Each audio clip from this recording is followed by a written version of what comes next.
Hi, I'm Nat. And I'm Guy. And today we're talking about This is Gavin, Gavin Newsom's new podcast. He had Charlie Kirk on, and it was quite the conversation. And apparently Trump once again decided to stop the tariffs at least until April 2nd for Mexico and Canada. But who knows what will happen now. Well, before we get into all the news, let's do 15 minutes in Spanish with Nat. Así es, los primeros 15 minutos siempre son en español. Si hoy me veo medio rara, mañana se enterarán por qué. No dije buenas noches, bienvenidos a todos. Si no se han suscrito y si no le han dado like, por favor denle like. Ya me han dicho que tengo que empezar a decir esto más seguido para que para que la gente lo haga. Estamos checando que sí funcione todo los aparatos. Hemos decidido por ahora quitar los subtítulos porque nada más no funciona. Entonces ya después después de que se procesa el video en vivo en YouTube, si van a donde dice en vivo y le pican al video, hay una tuerquita y le pueden poner subtítulos autogenerados, pero por lo menos ahí sí salen abajo, en lo que encontramos una solución para pues todo lo que decimos en inglés. Y les estaba contando que vamos a sacar un video para el Día Internacional de la Mujer y estuvo muy divertido grabarlo, ya van a ver por qué, espero que salga mañana, voy a tratar de que salga mañana, y es sobre pues toda esta pelea que siempre hay entre las tradwives o esposas tradicionales y las feministas, y como ninguna de las dos son buenas opciones para las mujeres. Entonces esperen ese video mañana y por eso me veo medio rara hoy porque ya verán mañana. En las noticias pues así es, dijo que ahora otra vez no y parece pues montaña rusa toda esta situación, pero yo creo que todo es fríamente calculado por Trump, porque Trump suspende durante un mes más los aranceles a productos de México y Canadá.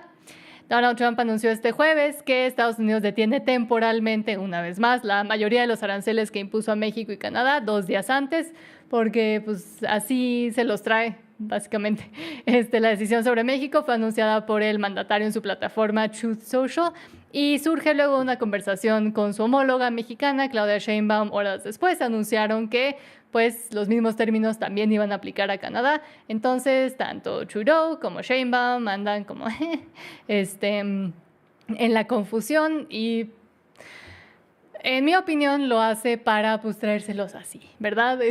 Para que sigan haciendo lo que les pide y dice que hagan, pero que al mismo tiempo en ciertas cosas ha ayudado lo que está haciendo ha ayudado a que los países pues sí se pongan las pilas y hagan algo al respecto. Sheinbaum ya atrapó a quién sabe cuántos, mandó a 29 personas muy malas, miembros de organizaciones muy feas, para Estados Unidos para que los juzguen por allá y pues parece que sí han habido más operaciones en contra de estas organizaciones delictivas muy feas que hay en México por parte del gobierno. Entonces, pues al final de cuentas de algo está sirviendo. Por allá en Canadá, pues andan todos patas para arriba, corriendo como gallinas sin cabeza, tratando de averiguar qué va a pasar con Trudeau, quién va a ser el nuevo mandatario, porque ahora se tienen que ir a hacer elecciones. El Parlamento, pues, por ahora sigue en pausa y están medio viendo qué hacer también. No saben qué hacer con lo de los aranceles, no saben cómo ahora tratar con Estados Unidos. El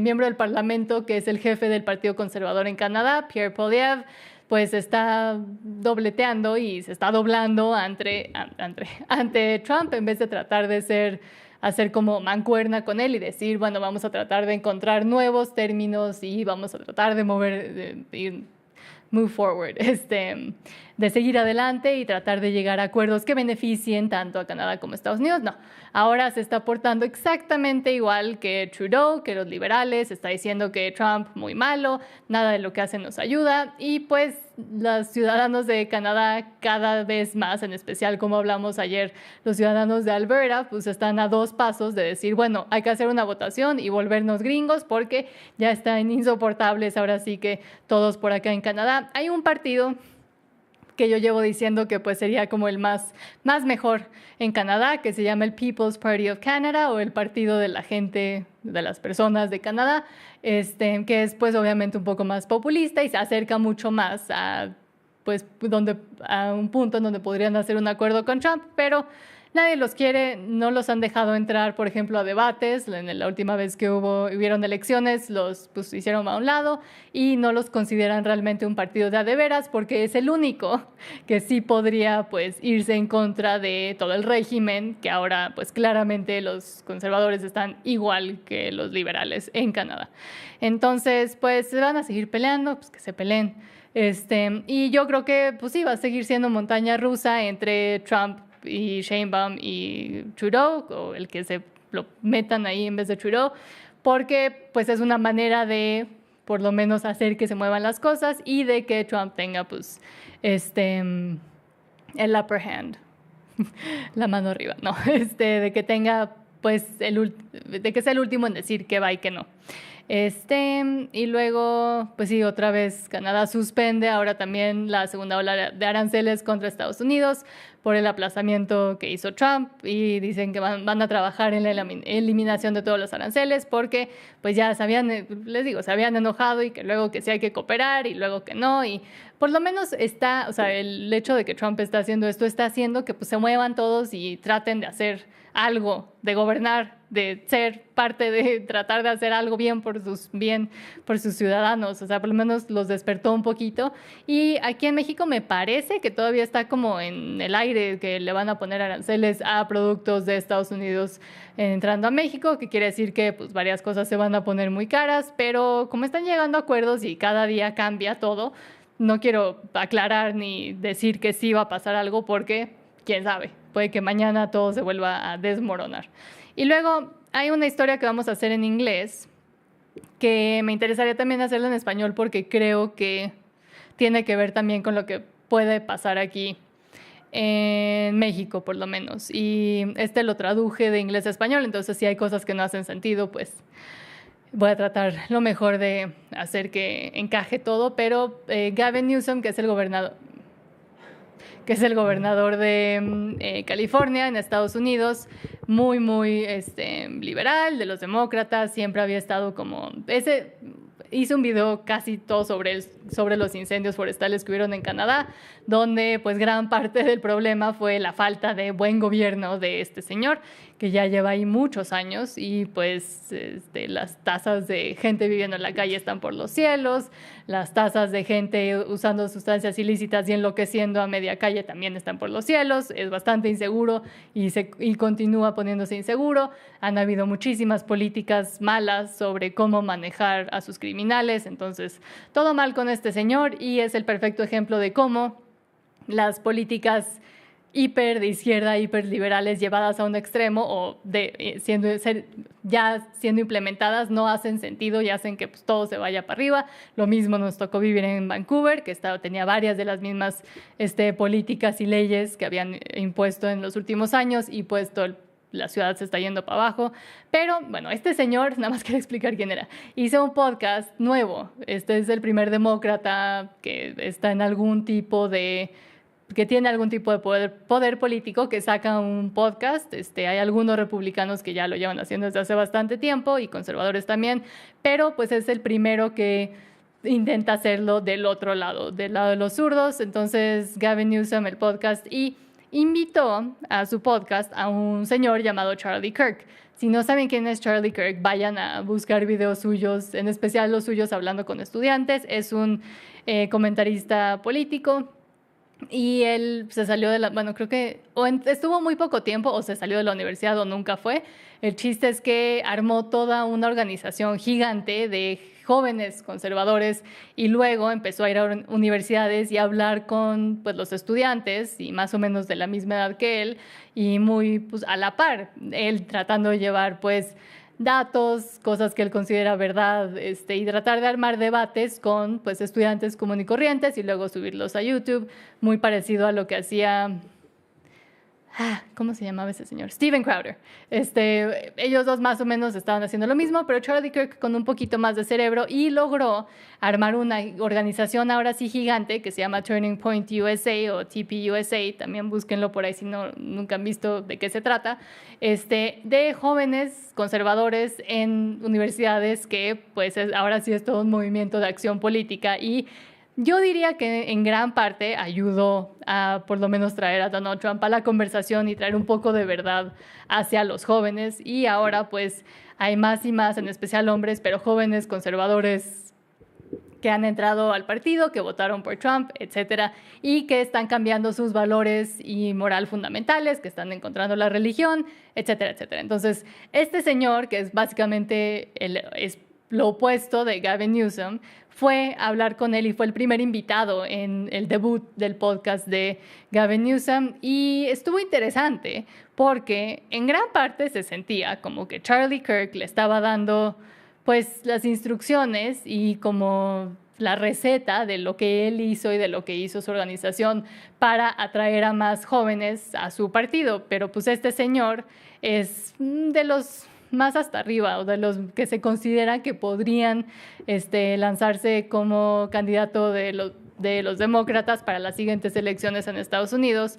Entonces la pregunta es como, pues, ¿por qué le está dando toda la receta y toda la como magia detrás de las escenas a pues, básicamente la persona con la que van a estar teniendo que irse en contra y que van a tener que hacer campaña en contra de? Y hay varias teorías, Gay y yo lo estábamos platicando también, y en parte puede ser que pues Gavin Newsom antes estaba conectado, digamos, estaba casado, me parece, con la ahora también ex esposa de Donald Trump Jr. Donald Trump Jr. y Charlie Kirk son muy amigos. Y pues esta señora, aunque pues ya se divorció, bueno, ya no está con Donald Trump Jr., pues siguen siendo amigos, los han visto en fiestas y etcétera juntos. Y pues también es amiga de Charlie Kirk. Entonces puede que los haya conectado porque la conversación, en parte, se sintió, porque la vimos Gay y yo hoy, se sintió como que ya se conocían. Entonces algo que pues no me encantaría que pasara es que Charlie Kirk empiece como a unir fuerzas o que hayan conversaciones detrás de cámaras entre ellos dos y que tal vez ayude ahora al otro lado. Ya veremos qué pasa, pero algo también que Guy y yo llevamos diciendo, pues desde que fuimos a CPAC y vimos como el tipo de personas que estaban interesadas por CPAC y cómo se estaba manejando, CPAC México me refiero, y de Eduardo Verástegui, y cómo se estaba viendo pues esta nueva propuesta de partido por parte de Eduardo Verástegui. Y pensamos que algo muy útil sería que se juntara un poco más tal vez Eduardo Verástegui con Charlie Kirk, porque lo que falta aquí son jóvenes y voces de la juventud, más gente en línea también, etcétera, etcétera. Si quiere que su partido pues salga y florezca y sí funcione, necesita más gente que pues los muy adinerados que estaban por ahí en CPAC. Vimos a 2 o 3 chavos en CPAC México, pero sí faltó mucha presencia de los jóvenes y aquí pues el discurso político y la gente que como que hablar de política no se hace mucho en México, a menos de que seas de cierto tipo de persona o comentarista o de las noticias o académico, pero pues faltan voces reales y de gente de a de veras y de mexicanos de a de veras. Y creo que también eso le falta mucho a Eduardo Verástegui. Entonces, si quiere que su movimiento Viva México, pues sí, viva y mueva México, entonces chance, pues, seguro tiene conectes por ahí, porque pues, está así también con Trump y con toda la élite de MAGA, Eduardo Verástegui. Entonces, seguro podría pedir el contacto y ver qué se podría hacer aquí en México parecido para, pues, sí atraer más a los jóvenes y que sea el único partido, ahora sí, que sí atraiga y traiga voces jóvenes y amplifique las voces de los jóvenes y los problemas y lo que se tiene que solucionar. Entonces, por eso me llamó la atención esta historia y la quería pues hablar, porque también hablar sobre Charlie Kirk es importante porque él es una de las figuras más importantes y creo que mientras sí hay muchas personas que conocen y saben quién es y lo llevan siguiendo desde hace mucho tiempo, hay muchos que no, y pues ver cómo debate y cómo habla con los estudiantes y el tipo de comunicación y la forma en la que se comunica es muy interesante, en especial si estás tratando de armar un nuevo partido político en el país. Entonces, pues se lo dejo como sugerencia al señor Verástegui, no que nos vea, pero por ahora pues nos vamos a la sección en inglés, porque ya no tenía historias como mucho más interesantes que contar en español, y el resto, ya saben, es en inglés, es más como girado hacia la geopolítica, porque ese es como el área de Guy, y el mío pues son los videos sobre la sociedad, la cultura, etcétera. Y pues sí, el video que grabamos hoy, espero que salga para mañana. Voy a hacer un gran esfuerzo por editarlo rápido. Siempre lo digo, pero pues nada más somos Guy y yo que hacemos todo, no tenemos ni editores ni nadie, somos él y yo y nuestro perro. Entonces, si no sale mañana, ténganme paciencia, pero es para el Día Internacional de la Mujer. Ya sabrán o podrán imaginarse de qué va a tratar. Entonces, véanlo, please. El de qué significa woke no lo vio muchísima gente. Entonces, vamos a seguir tratando de hacer que pues, se sigan amplificando los videos, pero pues como lo digo en cada video, a YouTube no le encanta cuando hablamos de ciertas cosas o la forma en la que hablamos de ciertas cosas. Entonces, su apoyo, muchísimas gracias, y siempre es muy apreciado y bienvenido, y no nos lo tomamos sentados. Nos lo tomamos muy en serio. Pero buenas noches y ya se van. Espero que tengan una excelente noche, y si se quedan, pues ahora sí nos vamos con puro inglés y sin subtítulos, porque ya vimos que ayer lo que traté de hacer ayer no funcionó. Entonces, pues hasta que no encontremos una mejor solución, habrá que esperar a que los haga YouTube solitos y ya verlo en el replay. Pero bueno, muchas gracias y buenas noches. There we go. Okay, let's get into the English segment here. Yes. Let's start with this Gavin Newsom podcast. I watched the full episode. It was actually fairly entertaining. I wasn't expecting much from it, and my jaw dropped when I seen who his first guest was, and that was Charlie Kirk. If you want to know how the conservatives had success and how they built this movement, it was built on Charlie Kirk's back.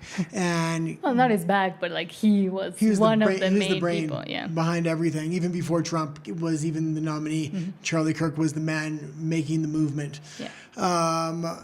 When Gavin Newsom invited him on his premiere episode of the podcast, I was surprised. Newsom was actually highly likable, and this is somebody that I usually hate.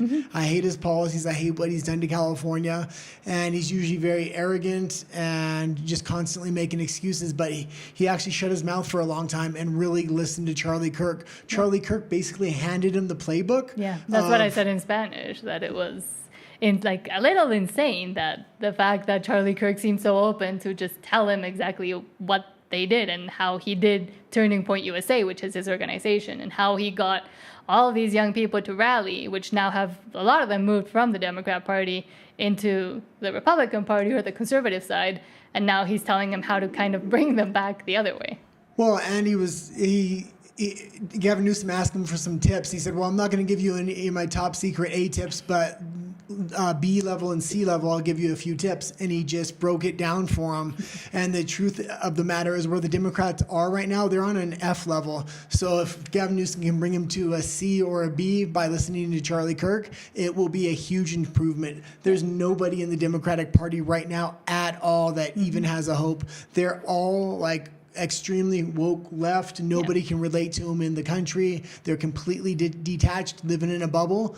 Gavin Newsom I knew he would be a front runner, but I didn't know he's starting to try to rebrand himself. He's coming off somewhat as a conservative when it came to female sports, things like this. He was, I wouldn't say as a conservative, I'd say he's just willing to admit reality, which I think they've learned they kind of have to do now, because they're not going to win anybody by keeping on the wokest points of the Democratic Party. No, and I was also going to say he's not going to be able to rebrand himself normally because he is the governor of California, but I believe his election should be coming up soon. They've already tried to remove him. So I'd expect him maybe not to run, because maybe he wants to run for president next time. And this will allow him to rebrand himself and go against party lines, branding himself as a moderate, going against men and female sports, some of the more diverse issues that Democrats can't seem to stand up against as long as they're in office. Yeah.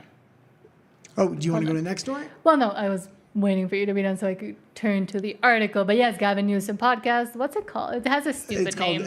This is Gavin Newsom. Exactly. Very stupid name. But so yes, apparently there were key takeaways from his debut with Charlie Kirk. And it started today. If you want to watch it, if you want to laugh and have fun at it, I guess, go watch it. I'm not going to keep watching it. Unless something really stupid happens. I actually liked it, and if he keeps having conservatives on that will have pushback, and he doesn't put his foot in his mouth and actually listens, man, there might actually be a competitor stepping up. Yeah, and it was fairly entertaining, and he was likable, and this is coming from somebody that doesn't like him. Yeah, and I mean we do watch quite a bit of diverse opinions, like in what we watch regularly. A lot of crazy leftists, a lot of regular moderate leftists, Democrats, etc. So it is important to get a well-rounded news diet. But yeah, I mean, I watch primarily just him. I really don't like him. No, I don't like him either. But I gotta say, he's making all the right moves right now. And I watch primarily liberal news because I want to know the other side and the best arguments that are being made. And there really are no good arguments being made on that side. They're in total chaos right now. They really need to drive the party back to the middle and take up some conservative ideals, because a few years ago most of these conservative ideals were actually liberal ideals as well. Back before Obama, actually. Yeah, I mean, with the Overton window, which is kind of the political spectrum, if you put it in a line, what happened was that conservatives moved a little bit more to the left, but the left went off the cliff. So basically, right now, a lot of conservative ideals are actually also classically liberal, but that side has been so, insane and has basically messed up their whole ethos and their whole party and their whole movement that they don't make sense anymore for anybody, really. Yeah, I'll be honest. It was a pretty good podcast. I do recommend the first episode. I don't know how it's going to continue, but I would recommend it, actually. Fine. What do you got for the next story there? So apparently, Sam Bankman-Fried, if you don't know who that guy is, he basically scammed a bunch of people, but with the government. So Tucker Carlson interviewed Sam Bankman-Fried, and he's in prison now. So the interview was conducted from prison. But Tucker, it was over a Zoom call, I believe. So I was right after the Gavin Newsom podcast. I started watching the Tucker interview. I got about 20, 30 minutes in. And I got to admit, Sam Bankman-Fried actually came off likable. Tucker was asking him the right questions. That's how he got to scam. He humanized him. No, because he's highly autistic. But he's a likable autistic now. Yeah, sometimes people like Elon Musk as well can be very funny. They're smart. But I watched Sam Bankman-Fried before, and he looked like he was on an Adderall, and he was not likable. Well, he even said the fact that he doesn't have a phone now, he's a much better communicator, things like that. So. But also for the longest time, he had a beat up Honda car, and he pretended like he had no money, even though he was scamming so many people. So I don't know how much to believe him, but yeah, well, it's an interesting interview, and it's a humanizing interview. So, and one of the weird questions he said, he goes, "Oh, you're in the same prison with P. Diddy. How is he?" And he said, "Oh, actually, he's a nice guy." So he's locked in the same cell block as P. Diddy would be my guess. And I guess there is some there's quite a few high-profile inmates in there, and they're all on the same cell block. They get special security. Sam Bankman-Fried said he hadn't really had any problems in prison because he's on this special cell block. Yeah, so he said about meeting Diddy, he's been kind. I've made some friends. It's a weird environment. It's a sort of combination of a few other high-profile cases and a lot of gangsters or alleged ex-gangsters. And he said, I've only seen one piece of him, which is him in prison. And he's been kind to people in the unit. He's been kind to me. So apparently he's very kind, even though he did allegedly everything he did. Well, maybe they're going to have a Diddy party in the cell block. Ew. Okay, yeah, we can go to the next one. I just wanted to add that in there because I did watch the first 20 minutes and it was actually fairly entertaining. Yes. Oh, okay. So, I said it in Spanish, but apparently Trump has now also decided to suspend the tariffs for one more month, which they keep doing. They keep delaying the tariffs. Well, when we kind of said they would do this, we Yes. said it wouldn't last longer than a ping-pong week. game. Yeah. Yeah, but this is actually understand Trump's strategy here. It's actually fascinating because what he's doing is he's threatening tariffs. The international business community has seen this. As he's threatening tariffs on Mexico, Canada, and other countries, he's sending business delegates to make trillion-dollar deals with these companies. Over $4 trillion in manufacturing has come back to the United States just by Trump threatening tariffs. Because I think what he's saying right now is we're threatening them, but in the future we're going to put them on. The next round of tariffs are actually reciprocal tariffs. And I believe this is the round of tariffs that's actually going to stick. It's going to be tit-for-tat tariffs until other countries drop their tariffs on the United States. But also what we were saying a while ago, I don't remember when, is that, I mean, if he keeps kind of crying wolf and not actually doing it, what could happen? Or will they continue to try, like, listen to him and believe that he is going to implement the tariffs? He doesn't need the governments to believe him. He just needs the business community to believe him, and they are believing him because literally trillions of dollars are flowing in for manufacturing. People are moving their manufacturing headquarters back to the United States to avoid any future tariffs. So he's getting the benefit of bringing the manufacturing back without any of the stock market hurt from actually putting on real tariffs. I think this was the strategy all along. I do think when it comes to reciprocal tariffs, though, which is the next round on April 2nd, some of those are going to stick. So apparently the executive actions follow a discussion Trump held Thursday with Mexican President Claudia Sheinbaum and negotiations between Canadian and Trump administration officials. After speaking with President Claudia Sheinbaum of Mexico, I have agreed that Mexico will not be required to pay tariffs on anything that falls under the USMCA agreement, Trump said on Truth Social, of course. He said the tariffs would be delayed until April 2nd, and then it says what the USMCA is, but he said, I did this as an accommodation, and out of respect for President Sheinbaum, our relationship has been a very good one, and we are working hard together on the border, both in terms of stopping illegal aliens from entering the U.S. and also stopping illegal substances. Well, he has continuously said his relationship with Sheinbaum has gotten better and better, and he had kind of heaped praise on her, and she's kind of kept her mouth shut. Well, Trudeau, on the other hand, and I keep saying the same thing, keeps putting his foot on his mouth. They're campaigning off of the back of this, and it's working for them. The issue is going to be, will they have to reap the consequences eventually? We'll have to see. Mm-hmm. Okay, next story? Yeah, next story. Sure. So Trump suspension of military aid, intelligence, and Trump revoking the legal status of 240,000 Ukrainians. Okay, so yeah, this just goes to show that Zelensky was trying to say, I want a peace deal, I'm ready to sign the deal.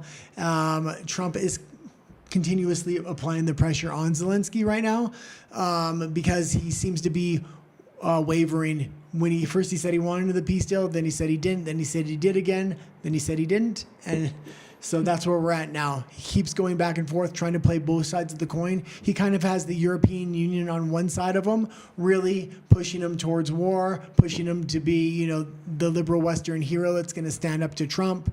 He's got Canada that has his back and everything else. So it's just nice to see Trump is continuously applying pressure and just not saying the pressure's off. He needs to apply that pressure so he can get both tables to the negotiating table for a permanent peace. And whether I say it every day, whether it's, I know we have another story coming up on Israel, and Trump has the opposite policy on Israel. He's telling Netanyahu he can have a green light now and do whatever he does. I think he needs to end all these wars, and he shouldn't be involved in any of them, and he shouldn't be funding these foreign governments. Now, I know a lot of conservatives have conflicting views on this. Yeah. And so, yes, U.S. President Donald Trump said on Thursday that he would soon decide whether to revoke temporary legal status for some 240,000 Ukrainians who fled the conflict with Russia. And such a move would be a stunning reversal of the welcome Ukrainians received under President Joe Biden's administration and potentially put them on a fast track to deportation. He said, we are not looking to hurt anybody. We're certainly not looking to hurt them. And I'm looking at that. Well, you got to remember the EU, maybe about 6 months ago, was threatening to deport all Ukrainian males back to Ukraine because Ukraine needed soldiers. So I'm sure the Ukrainian government is absolutely rubbing their hands, having more people on the front lines, and like, let's just get to a peace deal and end this thing. Yeah, because they just keep, it's the same thing with what's happening in Canada and Mexico. I mean, not the same, but similar, where it's like, yes, no, just get to the, like, admit defeat, swallow your pride, and it's done, basically.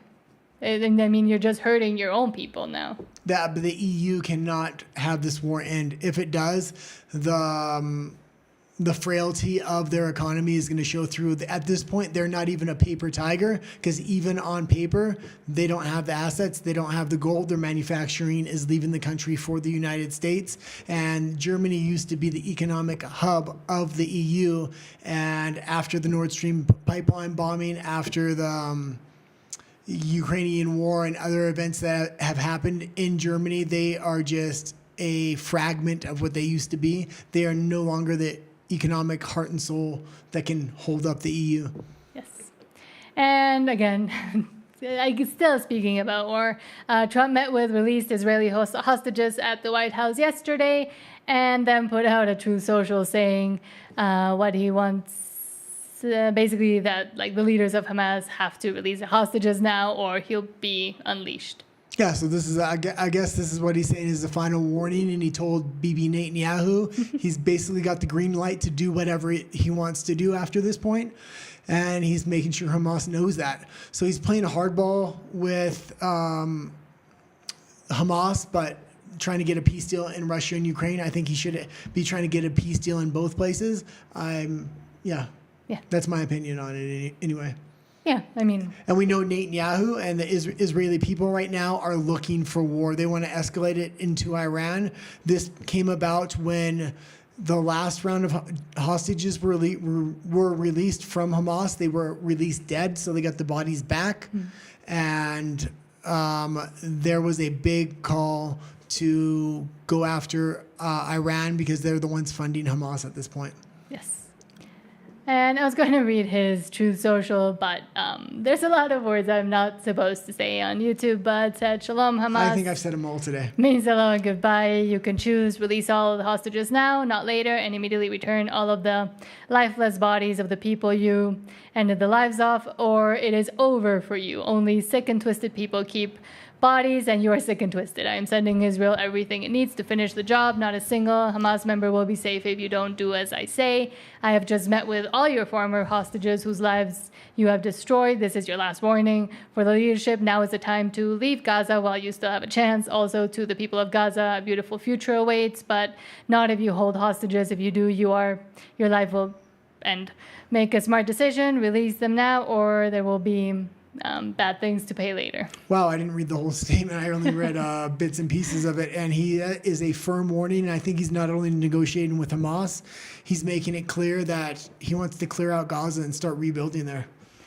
So I know Egypt and Israel both were trying to come to the table and have alternative plans. They're yet to come up with any ideas. And I think if they don't, it's going to be Trump's plan going forward. Yes. Okay, let's go to the next story then. More Trump. Hollywood ditches DEI to avoid Donald Trump's wrath, according to Variety. And I mean, we have been talking a lot about Trump, but again, I mean, all of the right now news basically either has to do with him or is tangentially connected to him.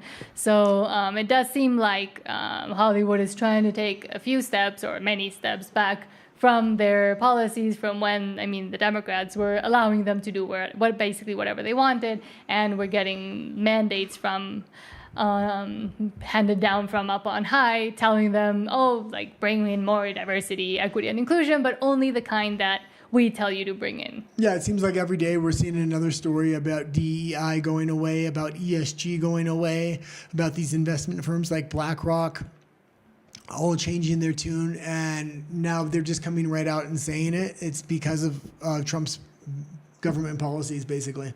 Yes, but I mean, also, most people are just sick and tired of it, and they've been saying it online, in person, everywhere, by looking at box office numbers of what comes out. And now that more and more documents and things and whistleblowers have been coming out, also Robbie Starbuck coming out and showing people what these companies and their plans actually are. I mean, it's just also the fact that people are realizing what these companies were trying to kind of forcefully inject into their homes via the TV or the cell phone. Well, you've kind of seen the cultural shift happen before even Trump was even in office. So this is just really the companies catching up to the cultural shift. And culture is a little bit different these days because culture and politics don't just intersect. They're really on the same street. Mm-hmm. And politics are mirroring culture at many points now. Yes. Okay. And then Mikey 17 will be tricky at global box office with 45 million debut, weekend preview. And this is something you put in there, so I don't know what it's about.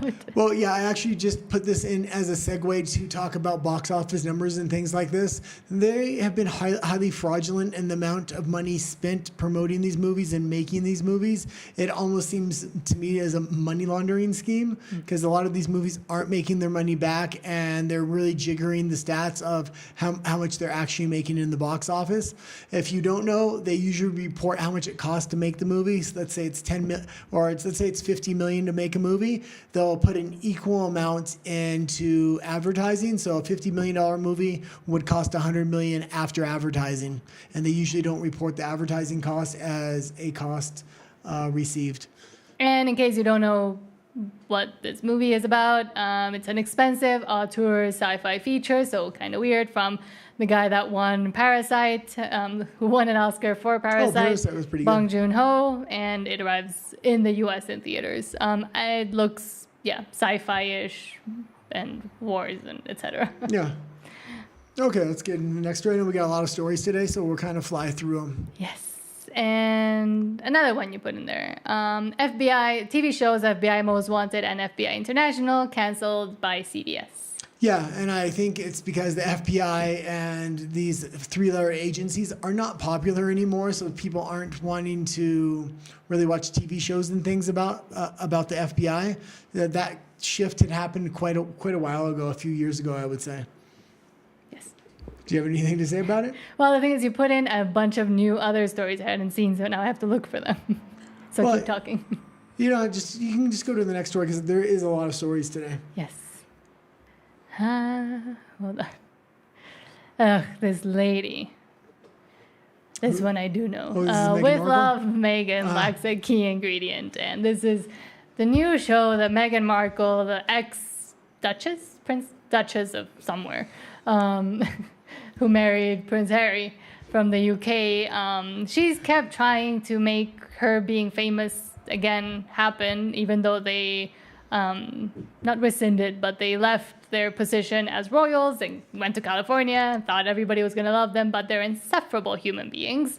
And especially her, because it's very clear what her motivations are. She's completely destroyed, I would say, Prince Harry. I mean, he was very lively and happy, and he's been therapized to death, to the end, because as we've seen in other shows and interviews and things he said, he is now made out of mush, and he has no spine, and they're just both insufferable. And apparently now this new thing that she's trying to get off the ground is not going to. Well, I love to watch the fall of Meghan Markle, so I'm pretty up to date on everything Meghan Markle.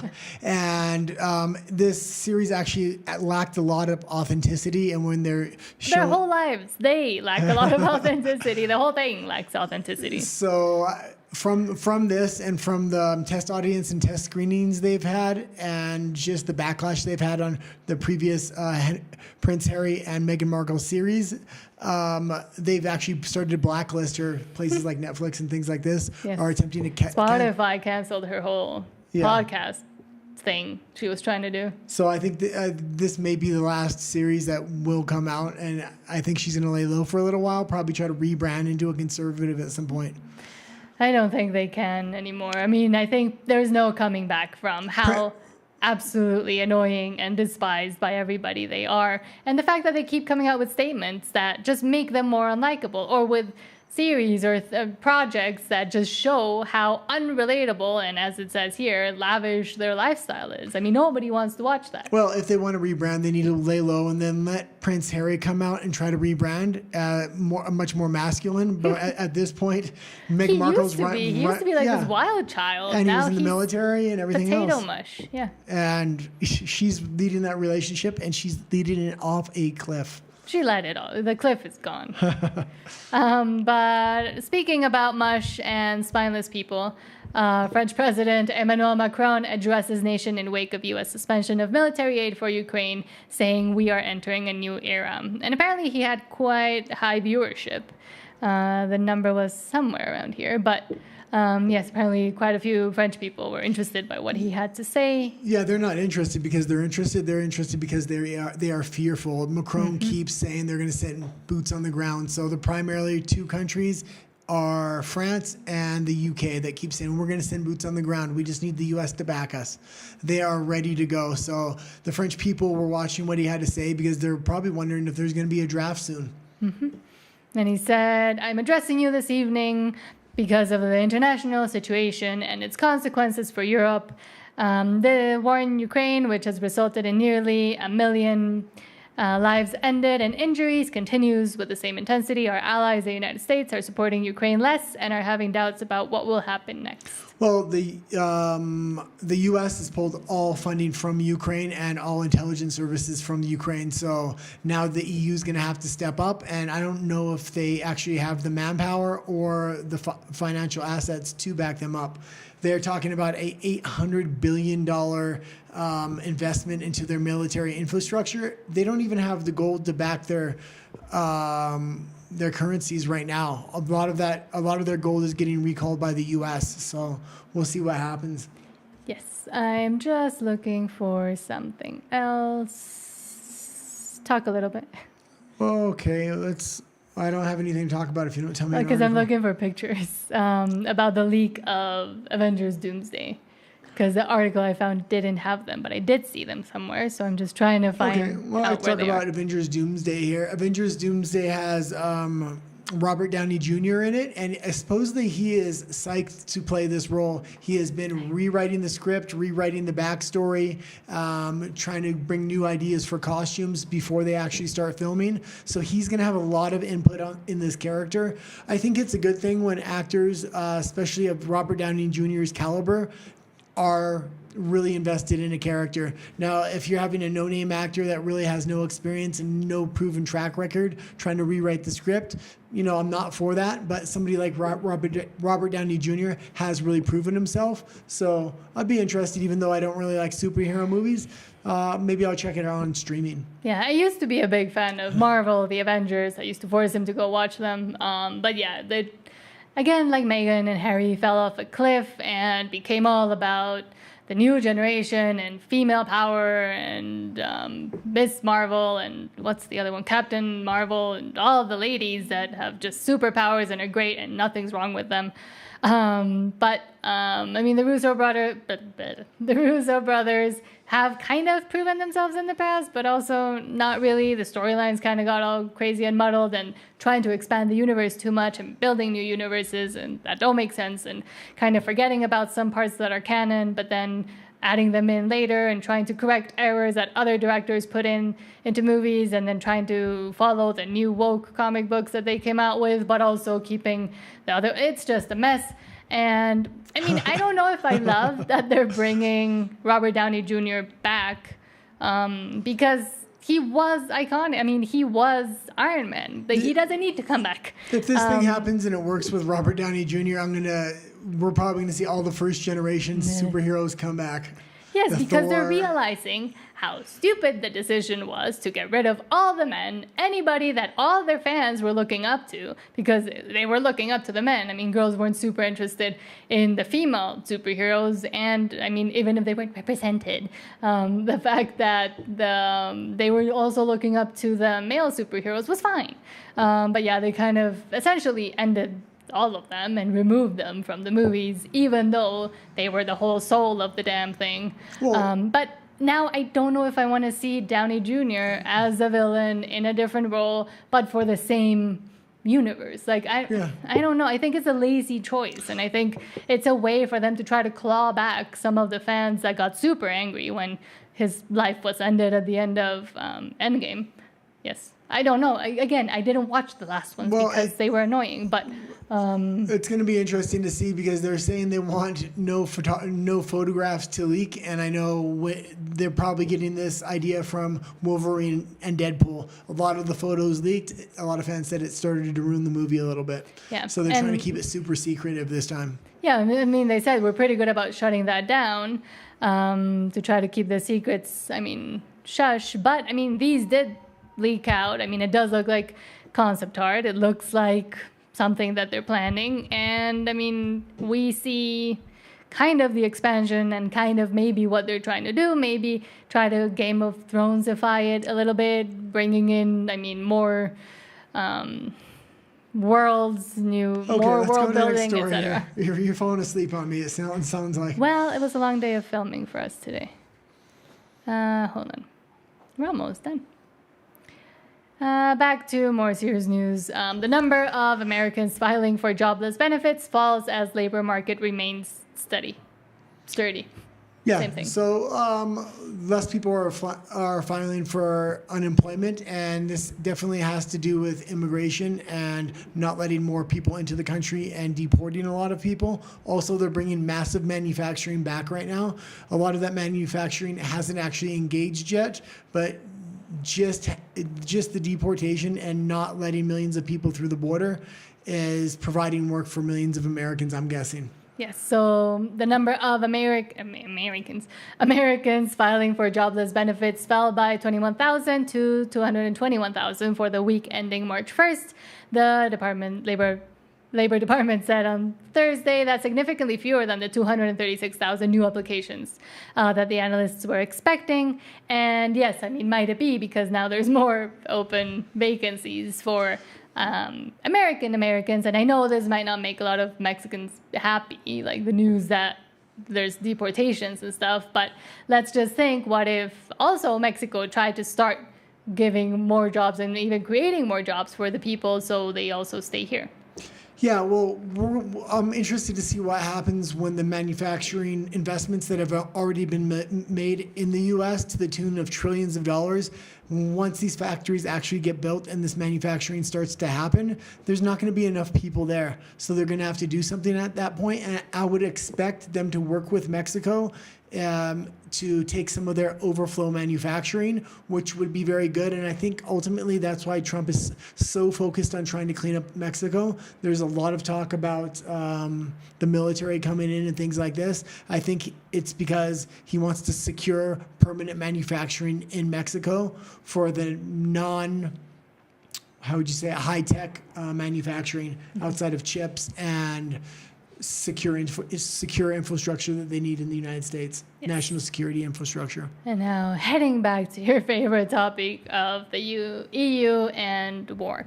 Germany to ease government debt limits in major step aimed at boosting economy, defense spending. So Germany is trying to ease government debt limits. That means they're trying to make their debt ceiling higher. At the same time, they're trying to boost their economy. This is a complete fraud, the way they're trying to frame this. There's no way they can boost their economy by raising debt limits. Just because the government injects money into the country doesn't mean it's going to be a positive. Very often there's so much corruption, and we see this in the States a lot, that it's actually a net negative. I would rather see them invest in the private sector by taking off sanctions and things like this. So just basically letting the free market kind of be the economic driver. Also, Germany's not going to be able to get their manufacturing back with high energy prices as they have now because of the Nord Stream pipeline, because they're not unwilling to buy crude oil from Russia and things like this. So yes, the two political parties expected to form the next German government have agreed to significantly loosen the country's constitutional restriction on deficits, enabling 1 trillion euros or $1.08 trillion or more in new borrowing and spending on defense. Yeah, and I did say this earlier, but the EU is running out of gold. They just don't have the gold to back these dollars, so they're printing money. and giving out loans to countries through the EU like Germany and the UK. They just don't have the gold. The United States is recalling most of the gold back right now. And the UK in response is recalling all their gold from India. So the gold's going from India to the UK back to the US. And the reason the U.S. is recalling their gold is they want Trump is not in favor of a digital dollar. He wants to reassert the U.S. dollar as the world currency and make it strong again. So he wants to make sure they have enough gold to back it. Yes, and now moving forward, Trump says cabinet secretaries, not Elon Musk, are in charge of agency cuts. Yeah, so this was interesting.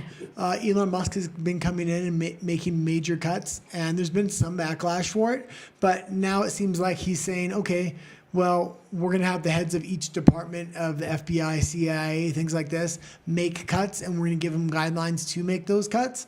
And if they're not able to make those cuts, then Elon Musk will come in at that point, and he will make the cuts. So Elon Musk has a real hard job. He's constantly having to play the bad guy here. Yeah, and he did say, I don't want to see a big cut where a lot of good people are cut. I want the cabinet members to keep the good people, and the people that aren't doing a good job, that aren't reliable, don't show up to work, which are many of them, those people can be cut. And then he said, if they can cut, it's better. If they don't cut, then Elon will do the cutting. So basically, I'm leaving it up to you, but if you don't do your job, then I have this bulldog to come in and do it for me. And that's the thing. They keep talking about, oh, Trump's eventually going to get tired of Elon. He is never going to get tired of Elon because Elon takes all the heat. All this Elon derangement syndrome that's coming now from the media, from liberals, things like this, used to all be focused on Trump. Now Trump gets to come in and say, oh, don't cut so many people. Let's do this, let's do that. So he gets to, it's like good cop, bad cop they're playing. Yeah. Yeah. And I mean, again, Elon has so many other things that he has going on that, I mean, a little bit of hate only kind of boosts him. And it's, if they fix the country, all that hate, he's gonna get. Maybe. I told you so. Maybe. So we'll see what happens. But I also think that there are a lot of people that need to be cut from these jobs because there's like way too many people working in government. We also see it in Canada where like Canada's it's even completely worse. bloated. Yeah, it's way worse. 1 in 3 people in Canada work for the Canadian government. Yes. That's insane. That's like 33% of the population. Yes. But because they've created all of these new positions, or like they double on how many people they need to do something, and it is also a way to kind of move money around and give it to people that are on their side. It's better to just find people that want to work, want to do the job, and then leave, but do a good job and not just go or not even go to the office. Most people didn't want to return to the offices when Trump was telling them, hey, you got to come back in. Well, let's talk about the big talking point the Democrats always bring up when they say the government's too big.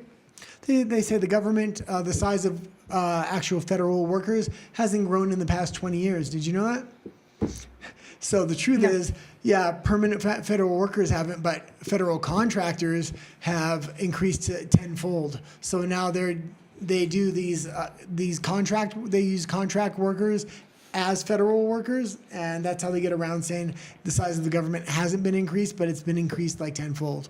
And I mean, it also happens a lot in just, for example, universities where they bloat the university size by hiring more and more administrators or people that do HR, human resources, and that are just basically there to police everybody, but to also not do a good job at it and to kind of ruin the way that the machine was functioning before by making more bureaucracy and putting in more steps to get anything done. Yeah, well, in a lot of colleges, it's actually one bureaucrat for every student, which is insane. Mm-hmm. Yeah.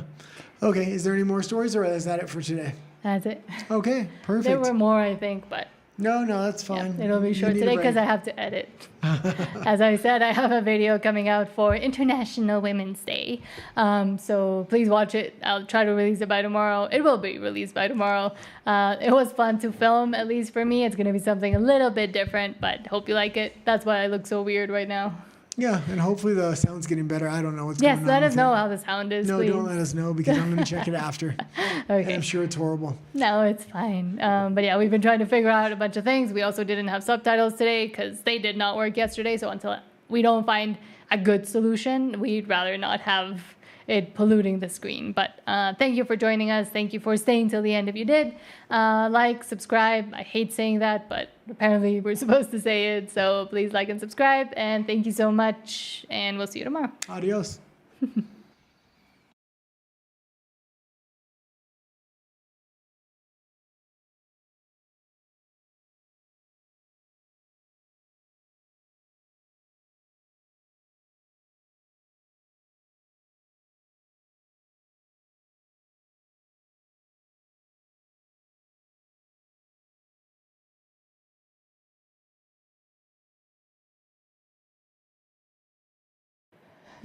Okay, there we go. There we go.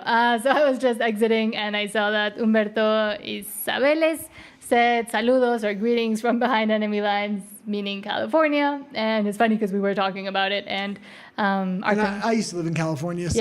Yes. But yeah, I mean, your governor, hopefully, I mean, you're dealing with Newsom and with all the rest of them. So yeah, California is on a crazy track right now, so our hearts are with you. Yes, and stay in there and resist. And we did have a question the other day, and they were asking if I was a Trump supporter. Oh, yeah, and yesterday. Yeah, I like what Trump's done. I'm giving him a second chance because he didn't do much in his first term, but it was understandable because he was new to politics. This time he's coming in and he's really trying new and radical and innovative things, much like Javier Milei or Bukele or the president of Hungary and things like this. So I'm always interested in politicians that really try new things, and I really support actually a lot of his policies, and I'm interested to see how they do turn out. Yeah, and I mean, the way he puts the people of his country first, which I really think every politician should put the people of their country first. And Canada really didn't do this when I lived there. Yeah. That's why I was really disappointed in how Canadian politics is working. And I think that's also kind of what made at least you realize that Trump wasn't as bad as they were saying, because during because I used to not like Trump. Yeah, during the pandemic, I was already kind of on my journey towards leaving the crazy radical left. And I mean, I was already pretty conservative and pretty into politics, but Guy never liked to watch politics or the news because he had kind of given up on it. And in Canada, if you don't watch politics or you just watch a little bit that the news feeds you, the Trump derangement syndrome in Canada is insane. So of course I didn't like Trump. But then once I started researching him, I was non-committal to him. But now the fact that he's actually coming in and following through on his promises, I'm actually pretty psyched that he's in office, and I'm interested to see what will happen. I don't know if he'll succeed or fail, but so far it's something different than any other politicians tried. Yeah, and during the pandemic, I used to tell him, like, oh, look at what Trump is saying. He's at least saying something different, and he would laugh at me, and he also used to call me baby Trump to make fun of me. So, I mean, that just kind of shows where everything was. But yeah, I mean, after we both got even more interested in like politics and news and what's going on in the world. And I think it's something everybody should be interested in because you live here. Well, not in the States, but you live in the world. Yeah, and I'm really against globalists and the liberal global order that was kind of almost took over the world, and luckily it's receding now. So I'm interested to see what will happen now. Yes. But, okay, now that's it for us. Good night. Thank you. And now we are leaving for sure.